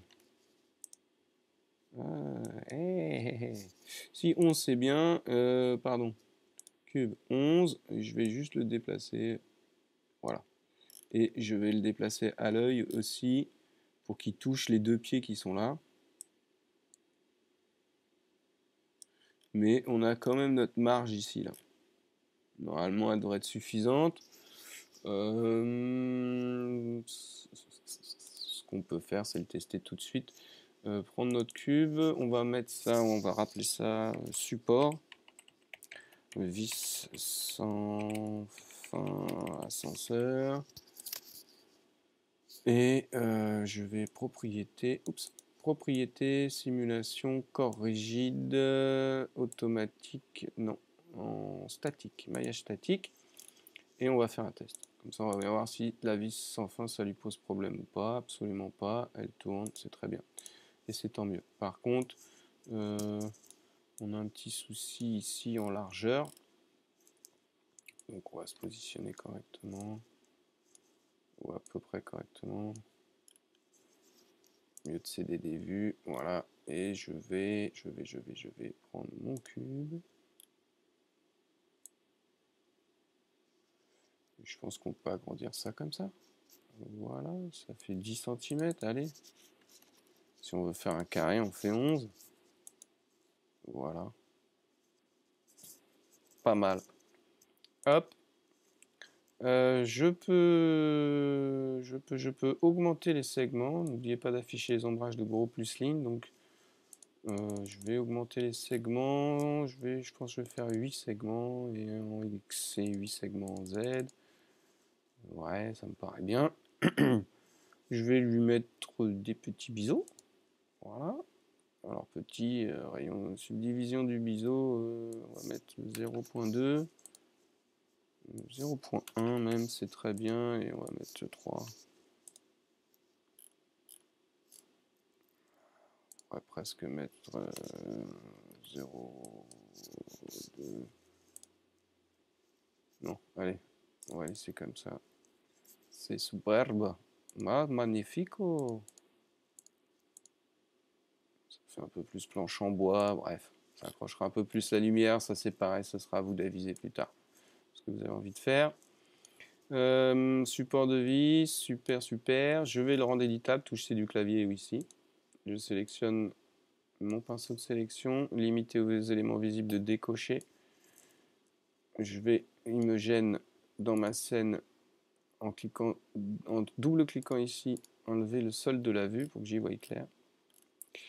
Et en mode polygone, je vais venir sélectionner ce polygone, appuyer sur la touche Shift, la maintenir appuyée, ce polygone, ce polygone, ce polygone. Je peux faire réapparaître mon sol, me repositionner correctement dans ma vue de perspective, prendre ma vue avant et faire un clic droit, extrusion, outil extrusion. Et je fais un clic dans le vide et je fais un glisser. Ah là là. Alors là, ce qui s'est passé, c'est que j'ai dû, quand j'ai sélectionné en fait, j'ai pris mon pinceau de sélection et j'ai décoché, limité aux éléments visibles au lieu de le cocher. bêtement, parce qu'il était déjà coché. C'est pas très grave, je vais le refaire rapidement, mais cette fois-ci limité aux éléments visibles de cocher. Donc si les petites erreurs à pas faire, c'est bien que je les fasse maintenant. Toujours la touche Shift enfoncée comme ça. Vous vous rendez compte que de ce qui se passe et que si ça vous arrive, vous pouvez réparer. Clic droit, extrusion. Je fais un glisser, je vais faire descendre mon extrusion. Voilà, l'œil nu sur mon sol. Voilà. Hop. Donc c'est pareil, là si vous sélectionnez en mode spline, je crois, je sais plus comment on fait. Je crois que c'est Enter en fait.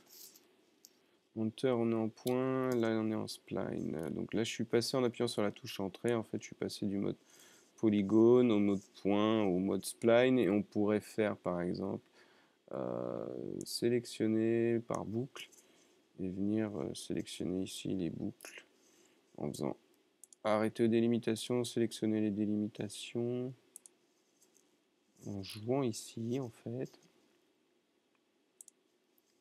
Comment ça se fait? Voilà. Donc j'ai cette boucle, j'appuie sur la touche Shift, je maintiens appuyé, celle-ci. Et puis vous pouvez faire un petit biseau par exemple.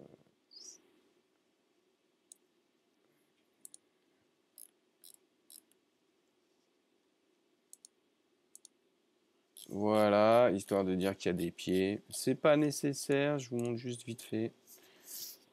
Vous pouvez aussi biseauter les ici, enfin bref, ou vous servir de l'effecteur biseau ici. Bref, effecteur non, du biseau tout simplement. Je vais faire vue cadrage par défaut parce que c'est un peu crado. On a fait ça, donc notre support de vis sans fin il est fait. Je vais reprendre mon mode modèle, pinceau de sélection. Je vais faire venir, je vais déjà prendre ma rampe. Voilà, en mode polygone. Je clique dans vide pour tout désélectionner. Je vais faire pareil. Je vais prendre, en faisant attention que j'ai bien coché limiter les éléments visibles, ce polygone. Touche Shift enfoncé, maintenu enfoncé. Hop, je reprends ma vue avant. Clic droit, extrusion. Et je vais descendre ça sur le sol. Je ne vais pas leur faire de biseau. On va pas perdre de temps. Le tout, c'est qu'il y ait une certaine crédibilité. On va revenir ici donc sur notre support de vis sans fin. On peut entre-temps se refaire enregistrer, pardon. Hop, support vis sans fin. Donc ce qu'on va faire là, c'est qu'on va faire venir un autre cylindre. Donc on va sélectionner un cylindre. On va lui donner un rayon de 2 cm. Voilà, c'est super. On va laisser à 200, s'en fiche. Je vais le mettre dans mon axe vis sans fin, faire un PSR, le sortir. Et je vais le descendre un petit peu comme ça. Ça me paraît bien. Notre axe vis sans fin, il fait 1 cm de rayon. Et ici, on a un cylindre qui fait 2 cm de rayon. Donc c'est largement suffisant. On pourrait même mettre 1,5, je pense. Ce serait tout aussi suffisant. On va laisser même 1,5. Donc j'ai mon cylindre, j'ai mon support de vis sans fin. Je vais mettre mon cylindre au-dessus pour le moment. Et je vais venir chercher un booléen. Donc je vais venir prendre le booléen, le mettre ici pour le moment. Sélectionner tout ça et mettre ça dans mon booléen. Et je vais inverser, je vais mettre au-dessus mon support, au-dessus du cylindre pour pouvoir créer un trou dans mon support et pas l'inverse. Je vais sélectionner mon booléen, je vais lui indiquer que je veux une haute qualité, c'est déjà indiqué. Elle me connaît bien. Hein. Enfin, c'est d'option toujours haute qualité. Créer un objet unique. Oui. Masquer les nouvelles arêtes que l'on voit ici. Oui. Créer des arêtes non lissées aux intersections. Oui. Et sélectionner les intersections, oui. Une fois que j'ai cliqué sur toutes ces options, coché toutes ces options, j'appuie sur la touche C du clavier ou la touche rendre modifiable ici. Ce qui a pour effet de créer un objet unique, comme on lui avait indiqué, dans le booléen qui, lui, ne sert plus à rien. Support vis sans fin, il a toujours gardé son nom. Comme on lui a indiqué aussi de sélectionner les arrêts de créer, si j'appuie ici sur l'outil arrête, j'ai mes arrêts de sélectionner, ce qui me permet de faire un clic droit biseau. Et en un clic et un petit biseau, en un clic et un petit déplacé, de faire un biseau. Voilà, super. On va reprendre notre axe de vis sans fin là. Je vais reprendre ma vue avant. On va dézoomer un petit peu tout ça. Voilà. Je voudrais que ça dépasse un peu, mais je voudrais garder le côté modifiable. Donc je vais augmenter de 205 cm. Voilà. Donc il a baissé de 2,5, il a dû monter de 2,5. Donc je vais grimper là-haut. Je vais monter. Je vais monter voir ce qui se passe ici. Je vais sélectionner mon axe. Je vais prendre mes 4 vues et je vais aussi, donc avec l'outil de déplacement, prendre l'axe ici. Je vais me déplacer, je vais me rapprocher au plus près de mon axe ici, mais je regarde ce que je fais ici. Et je vais descendre mon axe pour qu'il soit au même niveau que ma rampe là. Alors si vous voyez pas bien, allez-y, c'est pas au millimètre, mais bon, voilà, que ça soit à peu près propre. Yes. Voilà. Donc là on est bien, et là on a notre axe qui dépasse, et c'est exactement ce qu'on voulait, ou du moins ce que je voulais. Maintenant on va reprendre, je vais fermer la scène, je vais fermer le cloneur, la rampe, les vis, voilà. Je vais reprendre un cylindre, hop, je vais lui dire 5 cm, je vais lui dire en hauteur 10 cm, je vais le placer dans mon support en enfant et cliquer sur PSR, puis je vais le positionner sur le sol. Grâce à Drop to Floor, je vais pouvoir augmenter la taille de, voyons 15 que ça donne. Je vais même pouvoir faire, non, je vais laisser à 15 pour l'instant pour voir ce que je fais en fait. Je vais les positionner sur le sol, c'est très bien. Je peux lui demander des biseaux, je peux lui demander un biseau de 0,2 par exemple, et puis de baisser un petit peu les segments.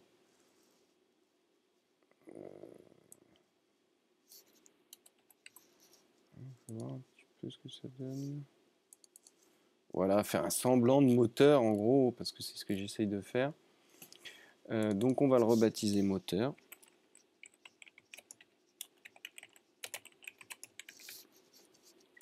Moteur vis sans fin. Il est sélectionné. Je vais le rendre éditable, toucher du clavier ou ici, rendre modifiable. Je vais prendre le mode point pour vous montrer que c'est un cylindre et que les cylindres, normalement, les points des couvercles ne sont pas, attachés au cylindre. Donc logiquement, si je viens sélectionner ce point-là et que je le soulève, on voit qu'il est, je ne sais pas s'il a l'air attaché, peut-être qu'avec, il s'est peut-être attaché avec, quand j'ai fait le biseau. Toujours est-il que si vous ne faites pas de biseau, vous prenez votre cylindre, vous désélectionnez tout sur votre cylindre en mode point et vous faites un clic droit optimisé. Voilà. Ensuite, moteur, donc je prends le mode polygone ce coup-ci, je prends mon outil de pinceau de sélection, je coche bien limité aux éléments visibles et je vais sélectionner tous ces polygones-ci, faire un clic droit, extrusion interne, je fais un clic dans la vue, un glisser. Je peux m'aider si je veux de ma vue de haut, ça m'aide pas tellement, il faut bien le reconnaître. D'ailleurs, elle n'est pas droite, elle n'est pas où mon moteur de vis sans fin, il n'est pas où je veux. Je suis en train de me rendre compte, donc je vais le sélectionner en mode objet, le mettre plutôt dans ma vis sans fin dans l'axe et faire un PSR et le sortir dans tout floor. Voilà, donc là il est bien au milieu, je peux prendre voilà ça et continuer mon extrusion. Je pense que là on est bon. Voilà. Et maintenant, hop, je reprends ma vue de perspective, je reclique droit et je fais extrusion. Et je vais descendre un petit peu. D'ailleurs, on peut effacer si on veut, parce qu'on ne verra jamais ça. En gros, ça, vous pouvez l'effacer si vous voulez. Ça vous aide à avoir un peu moins de polygones dans votre scène. Et pour qu'on ait l'impression que l'arbre du moteur soit solidaire du moteur, on va continuer, prendre notre moteur, prendre notre vue avant, en mode point, rectangle de sélection, limiter aux éléments visibles de décocher sur celui-ci, sélectionner tous les points et on va monter ça tant qu'on veut en fait. Voilà. C'est une question de visibilité, c'est peut-être un peu beaucoup. C'est plus joli comme ça. Vous pouvez rajouter des plaques, des inscriptions, des fils qui vont à une pile, à un boîtier qui fera illusion qu'il y a une pile dedans. Bref, vous m'avez compris. Le plus de détails vous amènerez à votre scène et plus vous observez les choses et que vous conservez de la crédibilité en fait, mieux ce sera. Et plus vous amenez de détails et plus vos détails sont nombreux, plus votre scène sera crédible, je pense. Normalement, le moteur vis sans fin, le support, on lui a mis, comment dirais-je, une dynamique. Donc en théorie, il n'y a aucune raison que les billes viennent toucher le moteur. C'est le seul objet qui n'a pas de dynamique sur la scène. Donc, ça nous coûte rien, même si, voilà. Mais on va dire, je sais pas, si plus tard vous voulez, je sais pas, que à la fin il y a des billes qui tombent partout et donc elles vont rentrer en contact à un moment donné avec ce moteur, lui appliquer de la dynamique. Donc moteur, propriété, simulation, corps rigide et la forme statique. Vous pouvez aussi rajouter genre une espèce de faire en sorte qu'il soit vissé au sol, le moteur. Ça amènera plus de crédibilité, mais je vais pas le faire, sinon déjà le tuto va faire des heures. Mais vous pouvez très bien. Et voilà. Et là, je pense qu'on a fini. Je peux ajouter un détail, oui.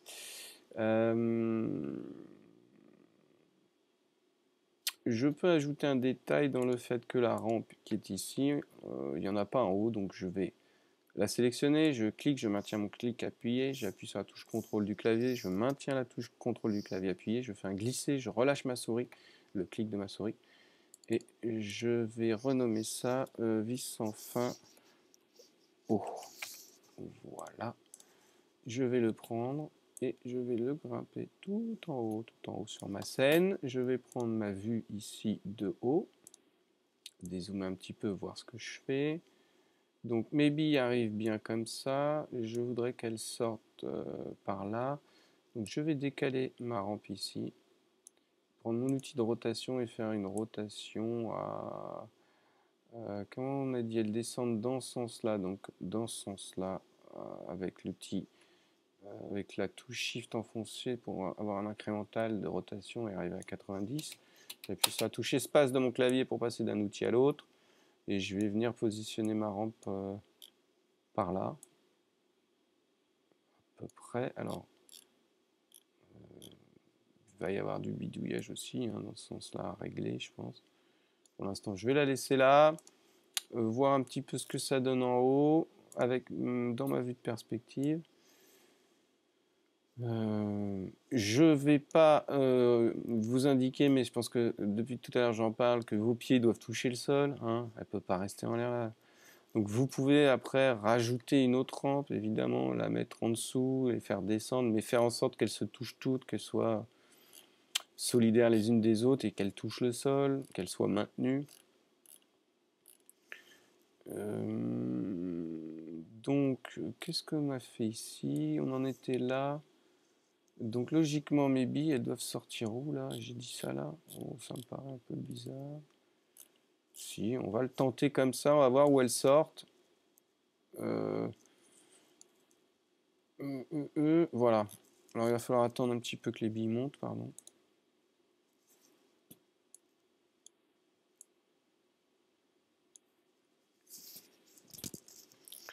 Bon, on va profiter un peu de l'animation, voir s'il y a quelque chose qui ne va pas, qui déconne. Je pense pas. J'espère pas.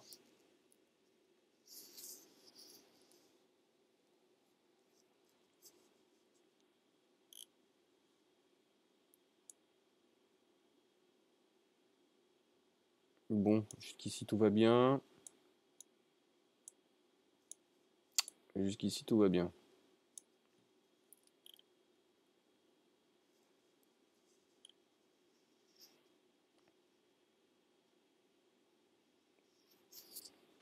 J'en profite pour dire qu'effectivement, les billes, je les ai fait de 2 cm. Vous pouvez les faire de rayon, vous pouvez les faire de 4, enfin, vous pouvez les faire de diamètre de 10, de ce que vous voulez. Il faudra juste prendre en considération de reporter les mesures sur la rampe, etc. quoi. Bon, on va se préparer à faire pause au cas où pour voir un petit peu ce que ça donne et faire des modifications si nécessaire.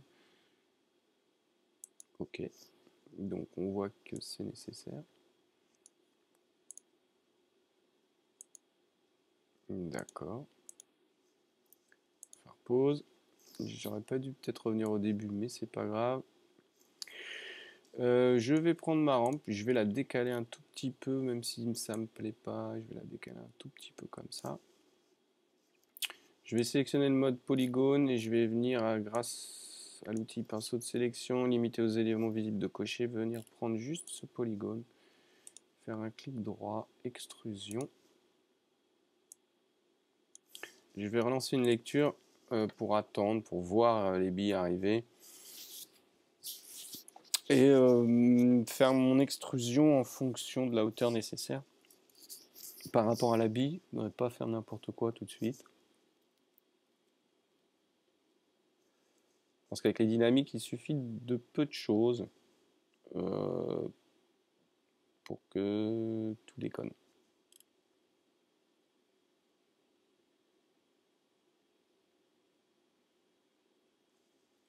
Elle devrait pas tarder à arriver. Alors c'est pareil, vous pouvez jouer avec la vitesse du moteur si vous voulez qu'elle monte plus vite.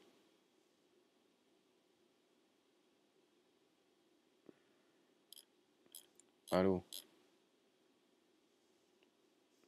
Ou faire une rampe, une vis sans fin moins longue. On va se positionner correctement.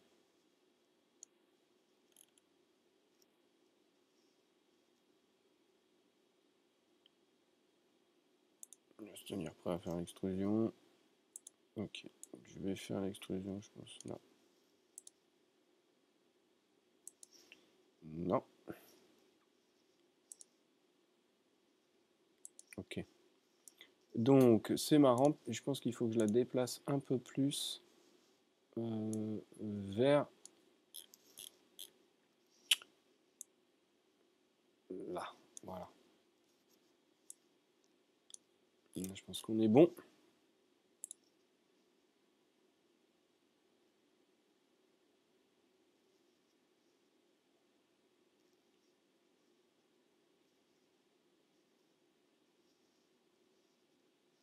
C'est pas mal.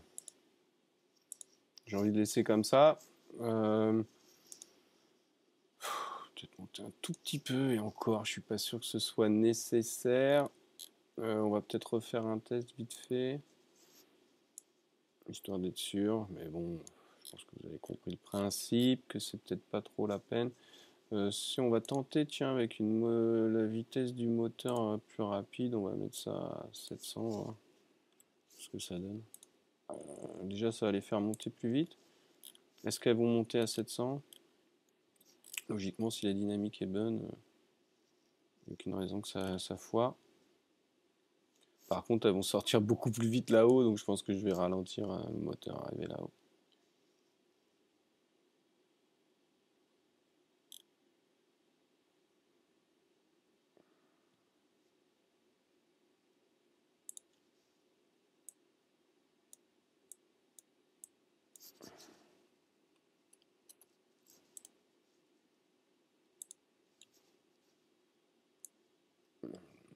Ça va aller plus vite.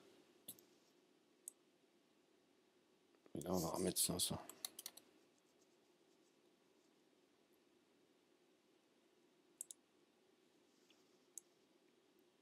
Et on va voir ce que ça donne.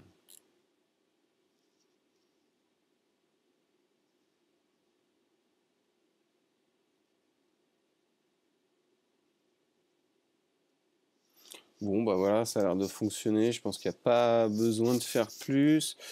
Je vais faire une petite pause. Je vais voir mon cloneur déclencher rendre instance.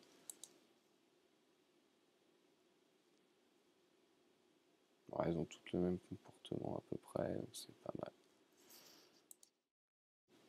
mal. N'hésitez pas, hein, je vous dis, bidouillez un petit peu. Vous augmentez ça. Vous pouvez. Euh, alors pareil, n'hésitez pas à prendre votre vue avant, faire les choses proprement, bien voir sous tous les angles ce qui se passe, on va dire. Ça c'est pas mal. Je pense qu'ici on a un petit souci, donc on va aller voir ça. Voilà, c'est ça qui me plaît pas en fait. Je veux que ce soit droit comme ça. Je voudrais, si c'est pas trop demandé, que ces points-là soient à peu près à la même hauteur. J'en demande pas beaucoup. Je pense que c'est pas mal. Je vais juste copier le point Y ici et le recopier là. On va avoir la même hauteur, puis le poil. Et je vais peut-être même venir faire une petite bidouille ici, histoire de prendre ces 4 points et de les déplacer un peu comme ça. Voilà. Et je pense que là on est bon. Qu'on aura moins de... Enfin, après. Je vais reprendre le moteur. On va lui dire 1500. Hop. Histoire que ça grimpe vite. Voilà, il les avale. Hein. Bon, évidemment, 1500, ça bug un peu, mais c'est pas très grave. Ça va un peu vite, quoi. Ça les dégage. Il faudrait augmenter à 1500, il faudrait augmenter à... On va laisser 1000. 1000, ça marchait bien, ça montait bien. On a quand même beaucoup de marge hein, entre les 500 et 1000. Il faut que ça reste crédible, c'est toujours pareil. Si le moteur électrique il tourne à 800 000 tours, qui fait 10 cm de haut, enfin 2 cm de haut et un petit peu, ça va pas.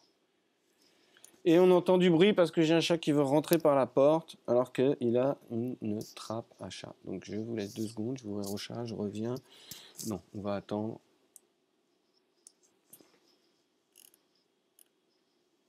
Il va faire son tcha. Et nous, on va voir un petit peu si ça se passe bien. Si cela sera avant nous. Ok, donc là je pense qu'on peut tout de suite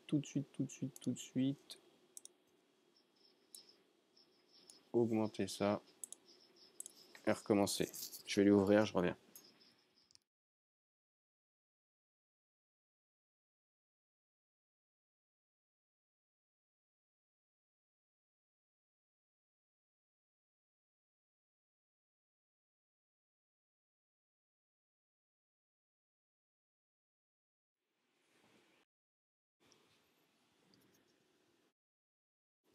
Alors, est-ce que ça grimpe?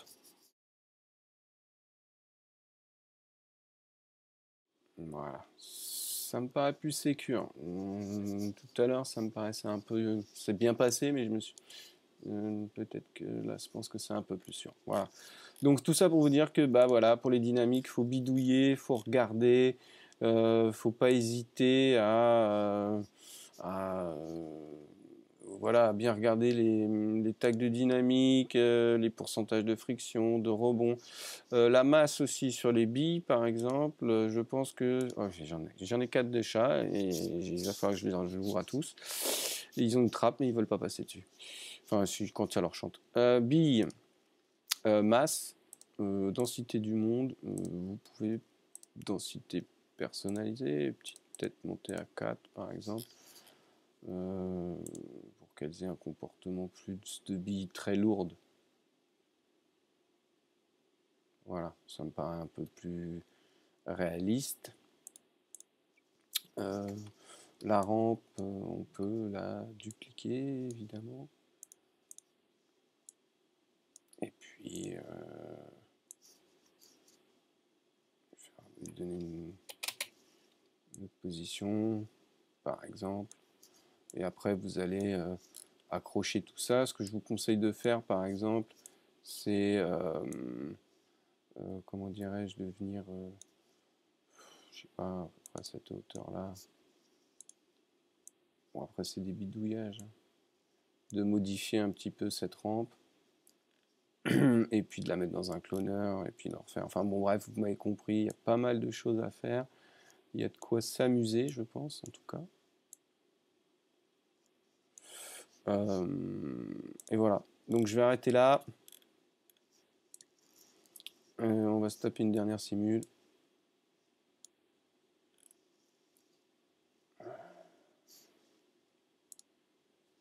Le moteur est à 1000, donc c'est pareil, hein. N'hésitez pas à le descendre à 500, je pense que c'est largement suffisant. 400, 500 selon votre animation. Je pense que ça le fait largement. En tout cas, les billes prennent bien la rampe, prennent bien l'ascenseur, ça ne descend pas. Il suffit que je dise ça pour que celle-là tombe sur place, évidemment. Mais bah, du coup, il faudra augmenter un petit peu l'inclinaison de la... C'est parce qu'on était à 1000 aussi, à 500, ça se passait bien. Donc voilà, je reprendrai sans doute d'autres tutos, j'essaierai de faire une autre rampe, je pense peut-être un peu moins extrême pour faire, enfin on verra un petit peu comment je le sens, le temps que j'ai, si je suis pas trop naze. Et puis voilà.